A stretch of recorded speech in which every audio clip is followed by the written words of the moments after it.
Statistics Unit 3, Lesson 2, Binomial Distributions. So in this lesson, we're going to look at one particular type of discrete distribution called a binomial distribution and use it to find probabilities. We're actually going to consider another type of discrete, which is going to be a Poisson, in another lesson, and then we will look at one type of continuous distribution called a normal distribution. So for a binomial distribution, suppose we have n independent trials, and at each time, each trial only has two possible outcomes. There's either a success, which means you have a certain characteristic, and a failure means you don't have it.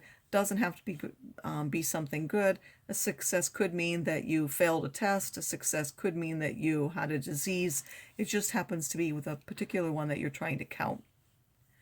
If the probability of a success is constant, with the probability of a success being equal to pi and the probability of a failure being 1 minus pi, then if we want to count how many successes there were in n trials, that has a binomial n pi distribution, where the probability that x is equal to x is c of n choose x, pi to the power x, 1 minus pi to the n minus x, for x's which are between 0 and n, and it's 0 otherwise. For a binomial n pi distribution, it can be shown that the mean and variance are as follows. The mean, you simply take the number of trials times pi, and for the variance, you take that and then also multiply by the probability 1 minus pi. In order to have a binomial distribution, you need to know that the probability of a success is constant. If we sample with replacement, we know that it will be constant, but if we go without replacement, it won't. Normally, sampling is done without replacement, so how could it be really useful? Well, it turns out if we have a really large population and we really don't take that many out, the probability of a success, even though it's not exactly constant, will be approximately a constant, and the binomial distribution can be used to give accurate results. On a TI graphics calculator, you can get those from the following. If you go to where it says vars, and then above that it says distribution, you need the second because it's for that, and here is a whole list of distributions that are in the calculator. We will look at some of these as we go along during the year, but there's a binomial PDF, which is the probability that x equals, and then this is the cumulative distribution for that. So there's a binomial PDF or a binomial CDF, and you'll have to give it n and pi and x. So it says a multiple choice test has 5 choices for each question.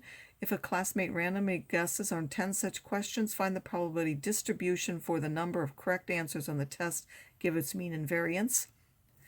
So x is the number of correct questions in 10 questions. It has a binomial distribution with n equals 10, and pi, the probability that you answer a question correctly. Since there are 5 choices, there's a 1 out of 5 chance that you're going to get it right because they're randomly guessing.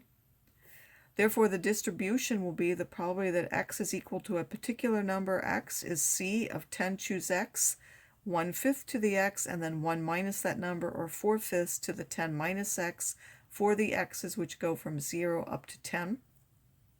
By the way, I will ask you to remember the formula, but then when we calculate, we will actually calculate with our calculators. We will use the distributions in our Texas Instrument.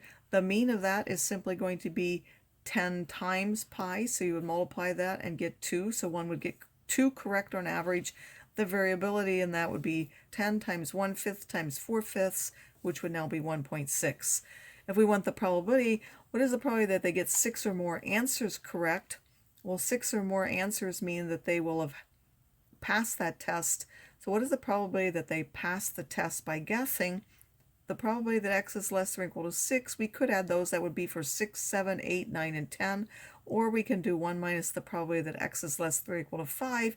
And the reason that we would want to do that is because that number is in our calculator, whereas here we would have to calculate 4, 6, 4, 7, 8, 9, and 10. And even though each individual one is in our calculator, we would still have to add them by ourselves. So we would like to use the binomial. So we would go up to 1 minus, then we would select our distribution, which is going to be a binomial CDF.